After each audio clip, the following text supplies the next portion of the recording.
Hi, I'm Dave Eyrig, and you're invited to join me out here on the rocks. Woo! Working all week for a paycheck. On Friday, I'm ready to scream. I hate all this hustling and bustle, man. You know I really hate this scene. So I get off on the rocks. Yeah, yeah. Off on the rocks. Oh, baby, I get off on the rocks. Woo! Off on the rocks. You're about to meet a group we like to call the Dirty 30. Because, well, there's 30. And in this sport, they love getting dirty. Today, we're going to get inside the head of Frank Hayes of the Dirty 30 and his Moab mob and find out what drives them to the edge. We'll also teach you a four-wheeling skill every off-roader needs to know. We'll even show you how to transform your next cookout into a banquet fit for a king. All this while we crawl up one of the most rugged, breathtaking trails in the West. Now, rough riding on these back roads wouldn't be complete without a trail boss, and ours is none other than Rick Russell, a four-wheeling legend for over 30 years.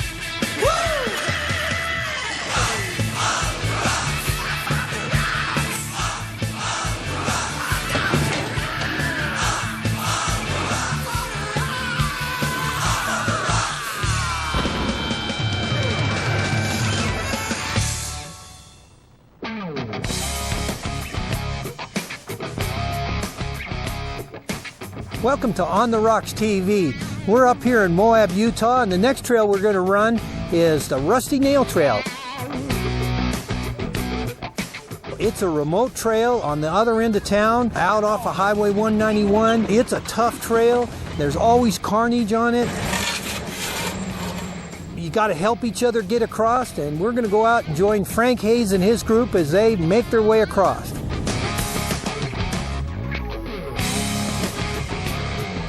I'm Frank Hayes. I live in Big Bear City, California.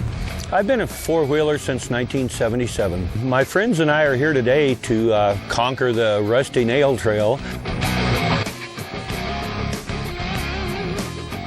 It's a short trail, but it's a lot of fun. The obstacles, there's only about 3 main obstacles, and each one is unique unto itself. They're not the same type of obstacles. They really intimidate you the first time you go over them, but after you've been over them a few times, you see that you're not going to get into trouble, especially if you listen to your spotter, because the spotters can see things that you can't see from inside your vehicle, and consequently, you might think that you're way offline when they know you're right on, and you have to trust your spotter.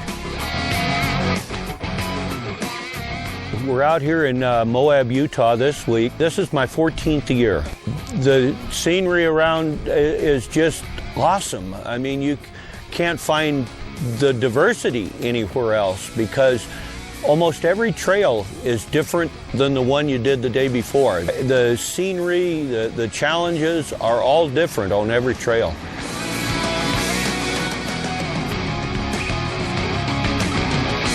The trail we're doing today, the main obstacles are right in the middle of the trail, and they're fairly close together. The first obstacle, there's 2 ways up. We're going to take the left side today. It's a pretty steep and ledgy, and you just have to take your time and work your way through it as you go. Each vehicle takes slightly different line depending on equipment and wheelbase. My buddies are all well equipped. You know, it should be no problem.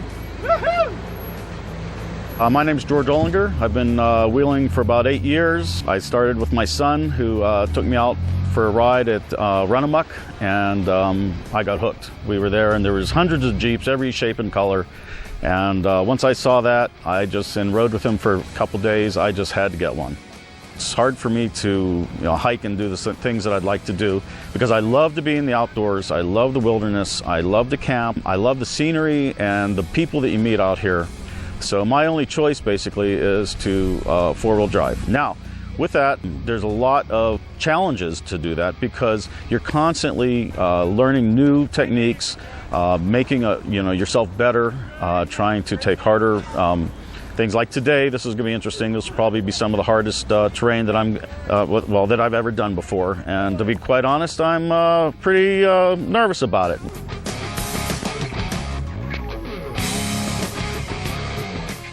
I'm Ross Engel, and I've been four-wheeling for about 45 plus years. I started when I was a teenager, and I took my dad's Jeeps out and did basically this same sort of thing.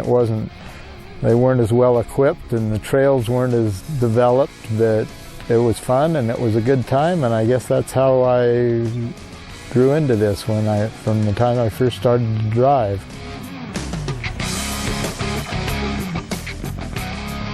My name is Mark Colby, and I've been four-wheeling, or I think I've been four-wheeling since 1982. For the first 10 years, I probably did more fire roads, and since the early 90s when I joined Orange County 4Play, I've been slowly building up the rig and been doing more difficult trails.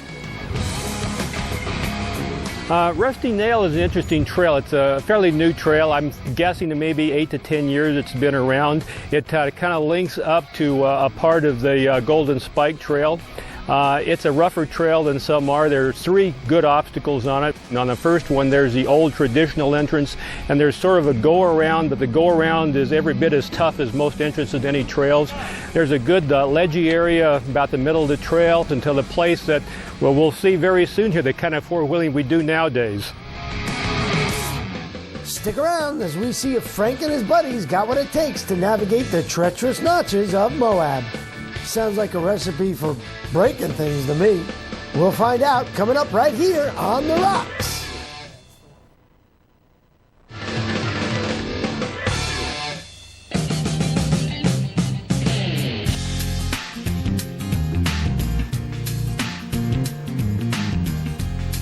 The next obstacle after the second one there, it used to be that you went up a steep slide right in the center, a granite outcropping, but it's gotten so dug out at the bottom, unless you're in an extreme rock buggy, you're really not likely to make it. But off to the right now has become a bypass, which is a lot of large boulders that you're working your way over, and you're having to straddle gaps between them.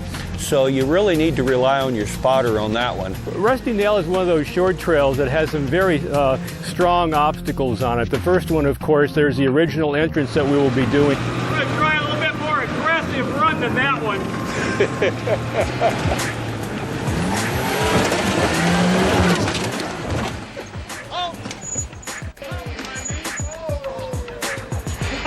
Yeah, that was aggressive, all right.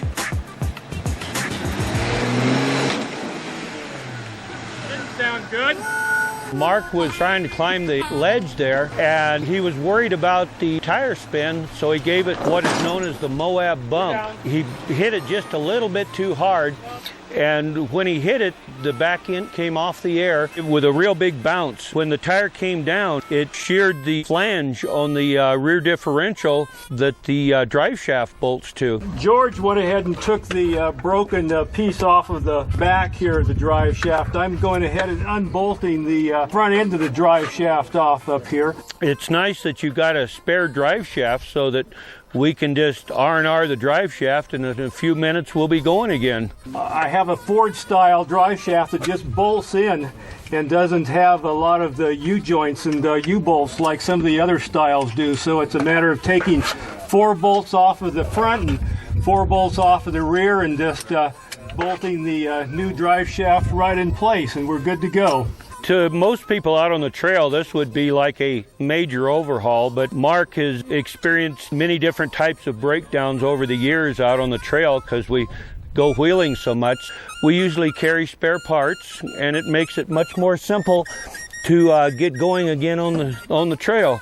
Stuff that can break easily, like this drive shaft flange, really pays to have the right tools and equipment with you when you get into this serious stuff. I'm real happy that I go with Mark because he's well equipped the same as I am, and what he doesn't have, I have, or vice versa. It just depends on your level of wheeling to what you really need to carry with you. We've gotten each other off the trail a lot of times. If you don't do any work yourself, you're just lost. You don't have a clue as to what went wrong.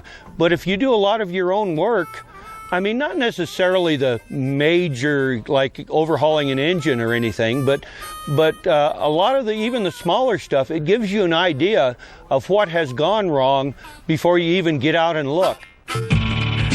Further on, there will be it used to be the ledge you could climb up. It was one of these rock walls that almost was doable. Now it's strictly buggy country, and there's a real rocky bypass that you have to go through that is really difficult in some places if you don't get your proper tire placement. And at the end of the trail, let's just say that when you get there, you'll appreciate scenery and the awe factor. It's quite the obstacle at the end of the trail. The last obstacle we're going to do, you turn a hard left and then a hard right and line up, and there will be a steep downhill with a high bank on your right-hand side, and you have to hug that bank. And just as you're getting down to the end of it, there's a little ledge that rides along the edge of the bank, and it's only a few inches wide, and you have to keep your tire right on that. If you're only a few inches from the bank, and if you got a hard top or something that's going to get damaged, you're thinking, I want to turn left, I want to get away from that. But if you do that, you get off that ledge, you drop down, your top hits the bank, and you're going up a huge boulder on your left side. It's really intimidating the first time. But if you watch your spotter, and then at the very last minute before you come up on an outcropping that you think it's going to take your top and your windshield out, you just make a last-minute turn to the left and drive out. It's really quite simple, but you have to pay attention. I kind of have a unique rig. It's a scrambler, which they made very few of, only some 26,000 of them in the time. It's a CJ version. I bought it in 1982, brand new. I should say first off that my scrambler is bone stock. Other than that, it has a 4-liter engine in it. It has a second transfer case. It has Curry high pinion axles with 1-ton outers. It has a air-driven pump in it. Just a few basic things. 37-inch tires. The stuff you almost have to do the little trails we do nowadays. And at the end of the trail, let's just say there's this huge wall. You come over this large rock, go straight down, you can hardly see the bottom, and you have to hug the wall, otherwise you will fall over into several hundred feet down below you. That's the kind of obstacle. It's not one of the things that's death-defying by any means, but it will get your attention. You have to follow your spotter. I mean, you have to do anything your spotter tells you to do because you cannot see what you're doing. That's what makes that obstacle very difficult at the end of this trail. But it's beautiful, and once you've done it, you say, I'm a wheeler now.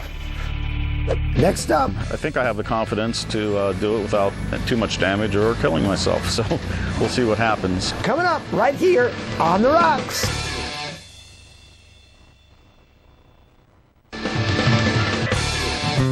Today, this is going to be interesting. This will probably be some of the hardest terrain that I'm ever going to, that I've ever done before. And to be quite honest, I'm pretty nervous about it.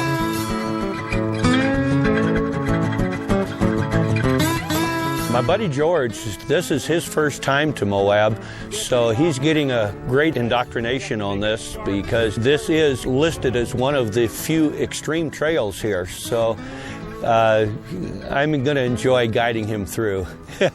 This is going to be some of the hardest things I've done yet, but I feel that Frank and Mark are going to, spot me through, and I'll be good. I have a good rig. It's built well, and I think I have the confidence to do it without too much damage or killing myself. So we'll see what happens. I had my CJ7, got it all working really well, although it was not built at all for off-road, it was just stock. Had joined the California Four-Wheel Association, and Frank Hayes was the president of the club. Got to know him very well and the other club members. They took me out, basically showed me that I knew nothing about four-wheeling, and we started from scratch. Since then, Frank has been my mentor, also Mark Colby, and that's really, I would suggest for anyone. If you're interested in four-wheeling, go out with a club. They know how to outfit you, they know how to get you through the tight spots and get you going correctly. I have a 2003 Rubicon. I'm an engineer, so most of the modifications I have made on it are not flashy, but they all have a purpose. The original rig comes with lockers, a 4-to-1 T-case, disc brakes in the rear, some things like that that got me a good start. Then, of course, you have to get it higher so your differentials can go over these large rocks. To do that, you have to have larger tires. To do that, you have to have a lift kit. When you have larger tires, you can't take a spare and mount it on the back. It'll pull the tailgate off. So now you need bumpers that will hold it, and on and on and on. So expect to spend between $6,000 and $10,000 more above the cost. But once you do that first initial, bounce, or it hurts a little, but once you do that, then you are going to have a much better time.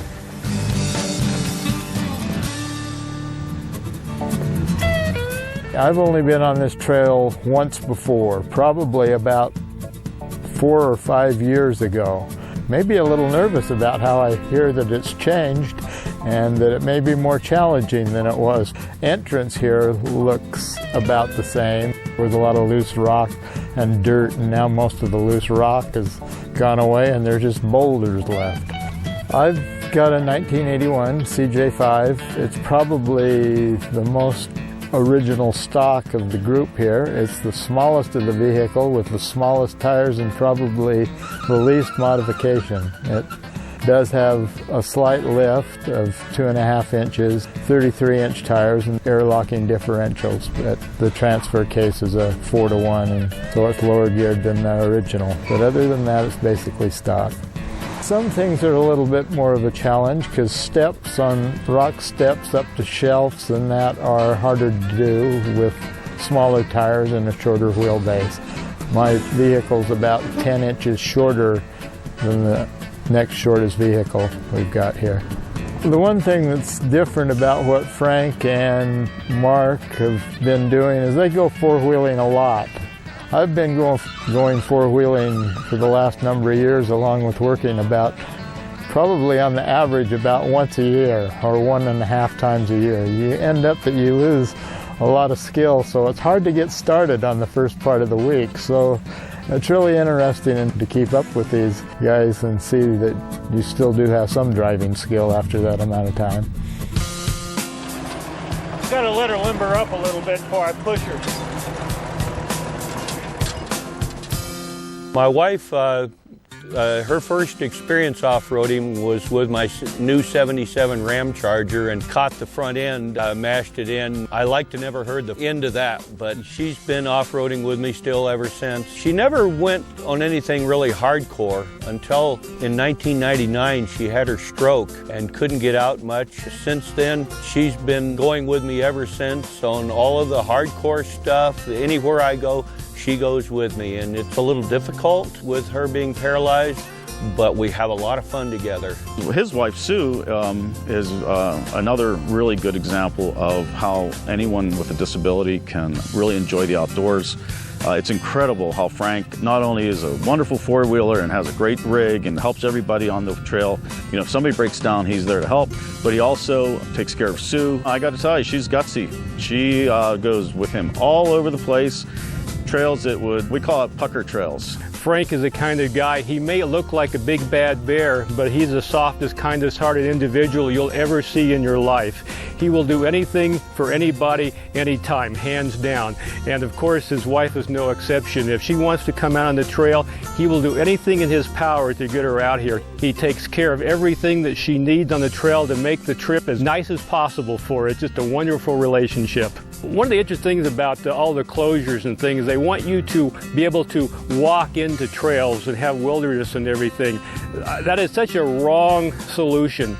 There are so many people out there that have disabilities and can't really walk into trails. How else can you come out here except to be able to ride in a Jeep? This is the only way, and that kind of thing needs to stay open for the public. Just another fun day on the rocks. Next up, Did you just say smoking sausage and pumpkin pancakes? coming up right here on the rocks.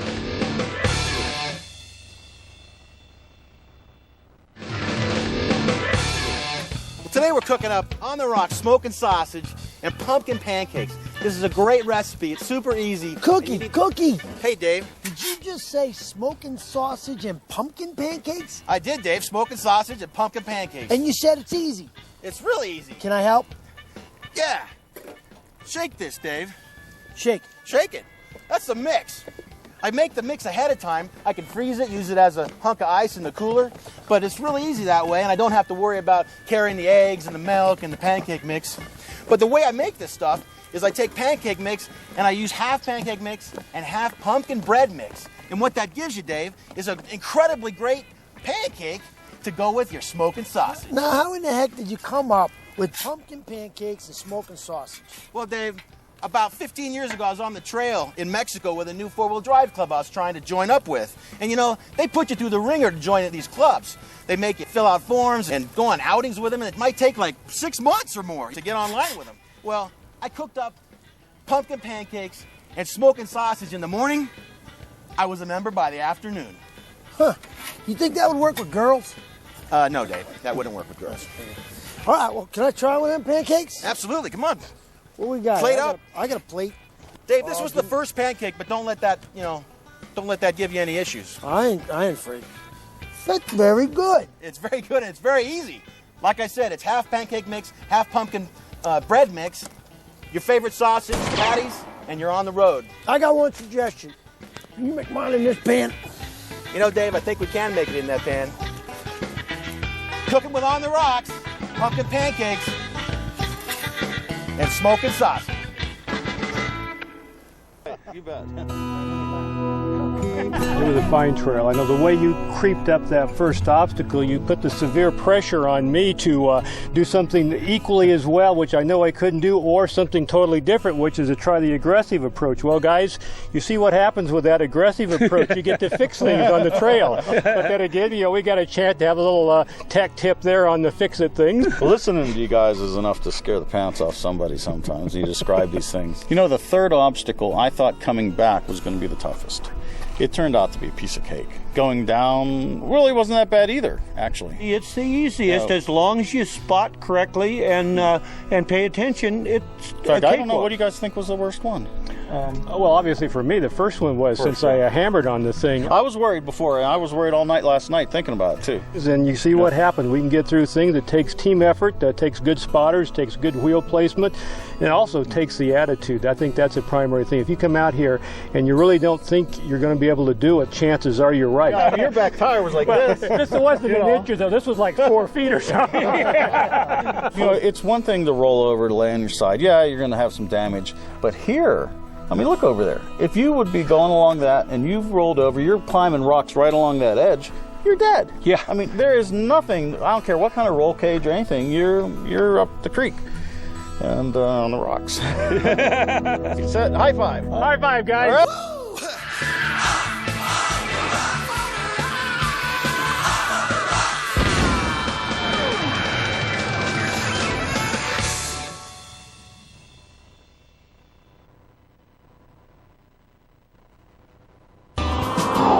You're watching Outdoor Channel.